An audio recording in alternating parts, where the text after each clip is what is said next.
Psachim, Dav Kufyutet Amud Aleph. Bonjour chers amis, nous sommes 4 lignes avant la fin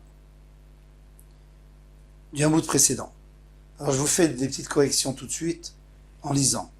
Amar Rabbi Shimon Berebi, Rabbi Shimon, le fils de Rabbi, les Rabbi, il a dit à son père. Mais en vrai, il y en a qui disent Rabbi Ishmael, Rabbi aussi. Rabbi Ishmael, Rabbi aussi, les Rabbi, Arabi. Haneleman, alors à quoi vont servir tous? On avait dit que les Romains, ils avaient une multitude de réserves de nourriture et d'argent. Et qui va les prendre? Amarlé, l'ach, c'est pour toi, Chaverach et ceux qui sont avec toi, Chavutach et ceux qui sont avec toi. C'est tous ceux qui sont comme toi. On va expliquer tout de suite. Shinemar, comme il dit, Sachara vetnena. Sachara vetnena. Sachara, ça vient du mot schora, donc les marchandises. Etnena, ça vient du mot des réserves d'argent. Kodesh Hashem, ça sera sanctifié par Hashem, le Yatzer, le Yechasen, ça sera ni mis en réserve, en silo, le Yechasen, ni ça sera mis en coffre-fort, qu'il y ait Hashem, ça sera pour ceux qui sont devant Hashem. Maï le Yatzer, ça veut dire quoi? Dans le Rav Yosef, le Yatzer, c'est Betotsa. Comme on a dit le silo, le Yechasen, c'est Betniza, c'est le coffre-fort. Maï qu'il y ait Hashem, Rabbi Lazar, alors, ça veut dire quoi qu'ils seront déposés devant Hashem? Ceux qui sont assis devant Hashem, c'est Amakir Makom, on tourne la page, c'est Amakir Makom Chavero Be'yeshiva. Ceux qui sont assis au Beth Midrash, à tel point qu'ils savent chacun où ils s'assoient. Quelqu'un qui rentre de temps en temps au Beth Midrash, il ne sait pas où les gens s'assoient. Mais là, il est là-bas tout le temps.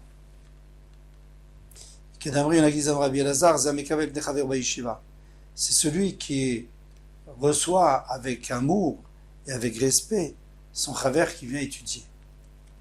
Maï l'émircé Atik, ça veut dire quoi pour couvrir Atik? Atik l'ancien. On va expliquer. C'est celui qui cache ce qu'Hachem, Atik Yomin, Hachem c'est l'ancien, parce que Daniel a dit qu'Hachem avait l'air d'un monsieur âgé, d'un sadique âgé. Quand il l'a vu, eh bien, si Hachem a caché certains secrets, par exemple, Maasé Merkava, le char céleste et tous ces Maasé Bereshit, eh bien, il faut le cacher. Même si un Talmid Chacham le comprend, il ne doit pas le dévoiler. Umaïninus Sitre Torah, qu'est-ce que c'est? C'est les secrets de la Torah.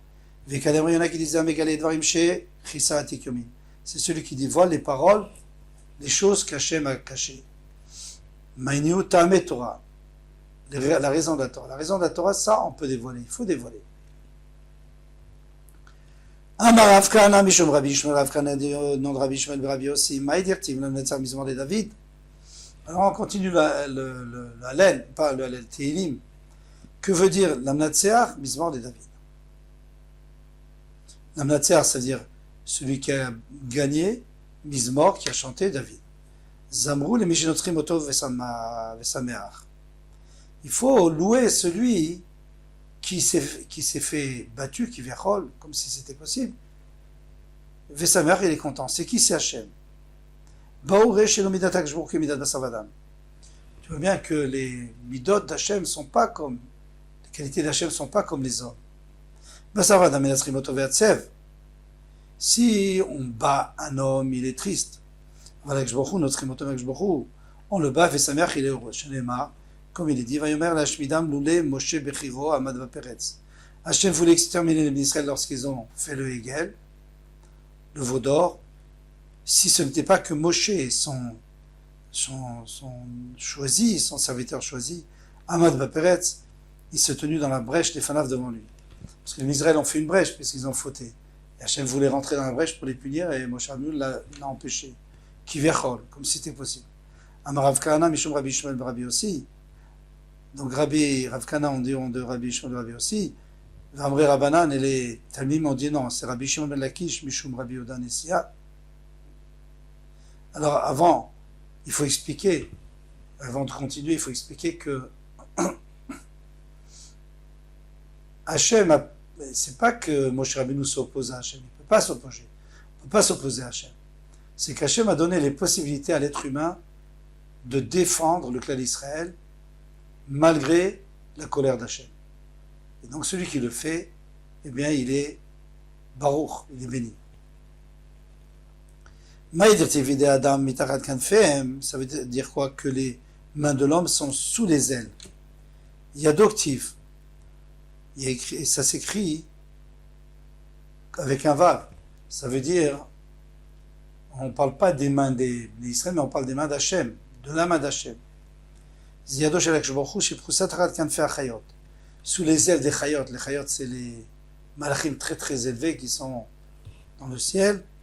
Eh bien, sous les ailes, Hachem a mis sa main qui est des kabel balei teshuva pour recevoir les balei teshuva, ceux qui veulent faire teshuva. Donc, on ne peut pas le faire devant tout le monde parce que miyad midatadin, parce que la midatadin ne va pas permettre. La mida du juge, de la stricte, ne va pas permettre. Qu'est-ce qu'ils pourraient? Ils veulent faire teshuva. Mais regardez la vérote qu'ils ont fait. Hachem il dit, bon, je ne les prends pas en dessous, on ne remarque pas sous l'aile. Amar Rav Yehuda, Amar Shmuel, Kol kesef vezav shebaolam, Yosef likato, dicto. Tout l'argent qu'il y avait dans le monde au temps de Mitzraïm, Yosef l'a tout pris. Parce que les gens venaient acheter de la nourriture, et donc il faisait payer très cher, il a tout pris. Vevio les Mitzraïm. Il a porté à Mitzraïm, il a donné à Paro. Shneimar, comme il a dit, Vayilaket Moshe, Yosef et Kol hakesef animtza. Yosef a tout récolté. Et là chez Beret Mitzraïm, chez Eretz Kenan, là-bas il y a écrit ce qu'il y avait en Eretz Kenan et Mitzraïm. Bishar Aratzon Minaim, d'où sait-on les autres, que des autres peuples aussi il a récolté. Moment Vechol Haaretz, toute la terre. Bon, Mitzraïm, ils sont venus en Mitzraïm pour acheter du blé et ils ont laissé l'argent là-bas. Chez Alou Israël, Mitzraïm, lorsque les Israël sont montés Mitzraïm et Lou et Mahem, ils ont fait monter avec tout cet argent. Chez Noir Vianatzlou et Mitzraïm. Il est écrit qu'ils ont pris l'argent de Mitzraïm. On va expliquer le mot. Avesiyamar Asua qui metsudazu shen ba degan. Veinatzlou, on peut échanger le lamet contre le dalet. Donc c'est-à-dire veinatzlou, metsuda. C'est, vous savez, lorsqu'on fait un piège à l'oiseau, eh bien on met des graines dedans pour attirer les oiseaux. Et bien là, il n'y avait plus de graines. Donc ils ont tout vidé. Donc il n'y a plus personne qui venait en Mitzraïm. Rabbi Shimon ben Lakish, Amar Kemtsula Shen Badagim. Lui, il dit, Venatzlou, ils ont fait comme Metsula. Metsula, c'est le fond des mers. Là-bas, il n'y a pas beaucoup de poissons. Veyamuna Chad Rechavam. Donc il ne restait plus en Mitzraïm, ils ont tout pris. Et c'était déposé jusqu'à Rechavam. Rechavam, c'était le fils de Shlomo Ameler. Donc pendant 500 ans, c'est resté entre nos mains. Et Rechavam, c'était... Alors, Yetziat Mitzrayim, on sait que c'est en 2448. Rechavam, c'était en 2964. Ba Sheshak Melech Mitzrayim, le roi de Mitzrayim, Sheshak est venu. Il a gagné la guerre. Talom Rechavam, il a pris de Rechavam. En 2969.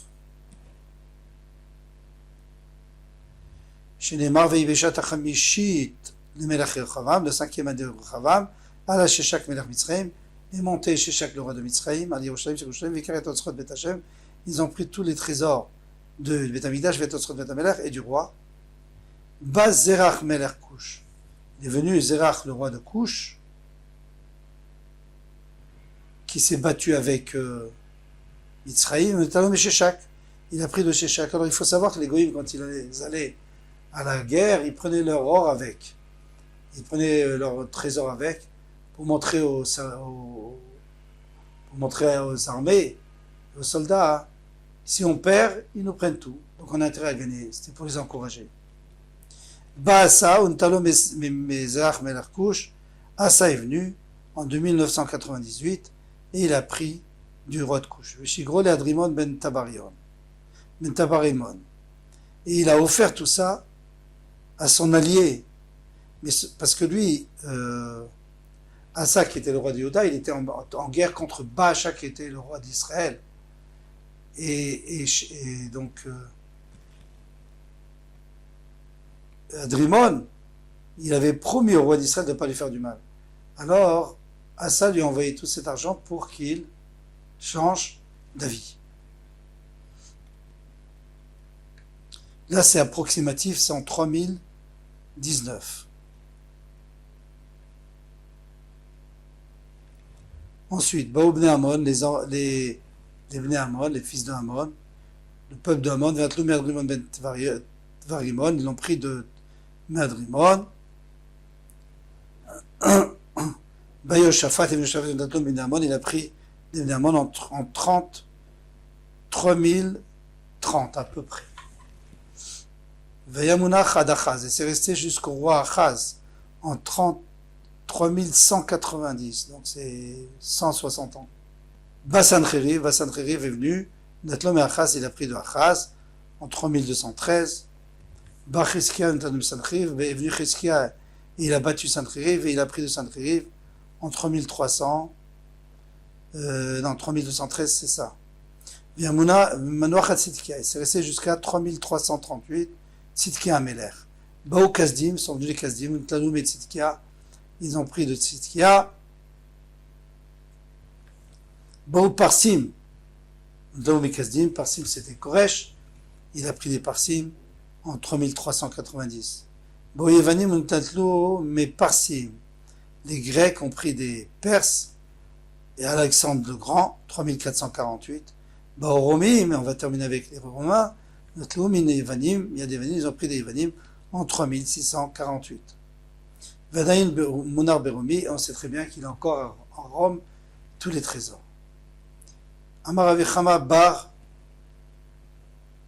Berebi. Rabbi, il faut te corriger. Rabbi Chama Berebi a dit Shalosh Matmoniot et Min Yosef et Mitzrayim. Alors on sait que l'argent que Yosef recevait, il apportait au roi. Il y a une partie, il le laissait entre les mains du roi, une partie il l'a cachée sous le palais. Il y a 3 trésors. Et ces trésors, on n'a jamais pu les trouver puisqu'il est mort. Et il est mort. Il a été pris par la mer et puis finalement il est arrivé à Ninvé. Mais il n'est jamais retourné chez lui. Donc ces trésors étaient toujours là. Jusqu'à que Korach en ait dévoilé un. Antoninos ben Asvirus. Et le deuxième, il a été dévoilé à Antoninos, l'ami de Rébi. Il était très riche. Vechat, qui était aussi l'empereur romain. Vechat, Gnouza la tzadikim la titavoy, il y en a un qui reste pour les tzadikim plus tard. Mais qu'est-ce qu'ils vont faire les tzadikim? On en va avec de l'argent. Eh bien, on parle du Mashiach. Au temps du Mashiach, il y aura toujours le matériel normal. Maintenant vient la Gemara, elle nous dit Osher Shamou les balav les raato. Il y a un passouk qui nous dit que la richesse peut être gardée pour son propriétaire, pour son mal. Il y a des gens pour qui la richesse peut leur faire que du mal. Rabbi Shimon ben Lakish, c'est la richesse de Korach. Pourquoi chez Neymar, comme il est dit, tout ce qu'il y avait sous leurs pieds, c'est Yekoum, c'est l'argent. On parle de Datan Vaviram, ils ont tous été envoûtés par la terre avec Korach et avec tout ce qu'ils avaient avec eux. Quand on dit Yekoum, c'est ce qui te fait tenir sur tes pieds. C'est pour ça qu'en hébreu, lorsque quelqu'un perd sa fortune, on dit Pshitat Regel. C'est-à-dire son pied ne tient plus debout. C'est l'argent qui le fait tenir. Alors pourquoi est-ce que la richesse a perdu Korach? Premièrement, parce que il s'est pris pour quelqu'un de très très grand grâce à sa richesse, qu'on va voir tout de suite. Et c'est comme ça qu'il s'est permis de discuter et d'aller contre Moshe Rabbeinu. Une autre raison, c'est parce que c'est avec ça qu'il a soudoyé ceux qui sont venus avec lui. S'il n'avait pas d'argent, il n'aurait pas pu entraîner ces gens-là. Amar Rabbi Lévi. Rabbi Lévi dit Masoy Shlosh Meot Pradot Levanot. Donc la charge de 300 mules blanches. Ayum Aftechot Bet Gnazav Shel Korach. Donc les clés des trésors de Korach fait 300 mules blanches pour les porter. Pourquoi des mules blanches? Parce que celui qui s'approche et reçoit un coup de pied, il meurt. Et donc il voulait protéger ses... Maintenant, ça ne veut pas dire qu'il y avait 300 mules blanches qui portaient les trésors. Les trésors, il y en avait des milliers.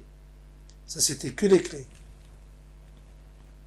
Vekulu et dit l'agma, Kulu Aklidi, toutes les clés, les clippés et les serrures les cadenas des Gilda. Gilda, c'est des grands sacs des énormes sacs en cuir qui étaient sur des chameaux.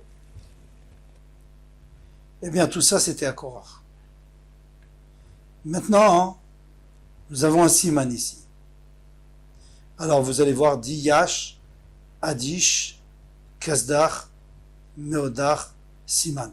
Alors, le premier, je vous le dis tout de suite, David, Yishai, Echav, ses frères, Shmuel. Ou alors, Echav, le prochain, ses frères, David, Yishai, Shmuel. Après, on verra. Alors, on commence. Amar Shmuel ben Nachmani, Rabbi Shmuel ben Nachmani, Adi Amar Rabbi Natan, Rabbi Yonatan. Odecha ki anitani. Maintenant, on va expliquer vers la fin du Hallel. Odecha, je te remercie que tu m'as exaucé mes prières. Amar David, ça c'est David qui a dit. Quand est-ce qu'il a dit ça, David Améler? Quand il est devenu roi. Pardon. Lorsqu'il était attaqué par le lion, par l'ours et par Goliath, il a dit ça. Événement sous Abonim, Atal et Roshpina. Eh bien, la pierre angulaire a été méprisée par les constructeurs, et c'est elle qui était Roshpina, c'est elle qui est devenue en haut, qu'on a mis en haut dans le coin. C'est la plus belle, c'est le roi, c'est David Améler. Amar Yishai, c'est Yishai qui a dit. Il faut comprendre l'histoire. Très intéressant d'ailleurs. Yishai, il avait des enfants. C'était un grand sadique. Un jour, il a réalisé que peut-être il n'avait pas le droit de se marier. Pourquoi? Parce qu'il venait de la descendance de Moab. Et il y a écrit que Moab ne peut pas se marier avec une juive. Le seul souci qu'il avait, c'est que Boaz a dit que c'est seulement le Moabite, mais la Moabite, en route, son arrière-grand-mère c'était une Moabite, elle avait le droit. Lui, il restait en doute. Il dit, j'ai une solution. Je vais abandonner ma femme, c'est fini, je vais plus avec ma femme. Je vais prendre mon esclave, j'ai une esclave. Alors je vais la libérer sous condition. Si je n'ai pas le droit de me marier, si je n'ai pas le droit de me marier avec le peuple juif, alors en ce cas-là, je ne te libère pas, comme ça, je peux prendre une esclave. Et si j'ai le droit de me marier avec le peuple juif, alors je te libère. Comme ça, tu veux une juive, et alors je me marie avec toi. Mais elle était très dévouée à sa maîtresse. Elle est allée voir sa maîtresse, donc sa femme, la femme de Yishai, elle lui a dit, tu sais, voilà, il y a tout un complot, là, il veut aller avec moi et tout. Tu sais quoi, vas-y toi. Et alors le soir, quand il devait aller avec sa servante, c'est sa femme qui allait à sa place, et elle est tombée enceinte de David. Maintenant, quand il est né David, tout le monde dit que c'est un mamzer. Pourquoi? Parce que sa femme, elle est mariée encore avec lui, mais elle va plus avec son mari, parce que son mari l'a repoussée. Donc elle est allée avec un autre homme. Donc c'est un mamzer. Donc tout le monde l'a considéré comme un mamzer. Et à la fin, est allé Rosh Pina. Shmuel est venu, Shmuel a dit non, il est roi d'Israël. C'est un vrai Israël. Met Hashem Haïtazot. Le prochain pasouk. Met Hashem Haïtazot. Tout ça, ça vient d'Hachem. Amouechav, c'est ses frères qui ont dit. Ses frères, quand ils ont vu ça, ils étaient tellement contents. Ils ont dit, il est, pas seulement les Juifs, mais il a battu Goliath.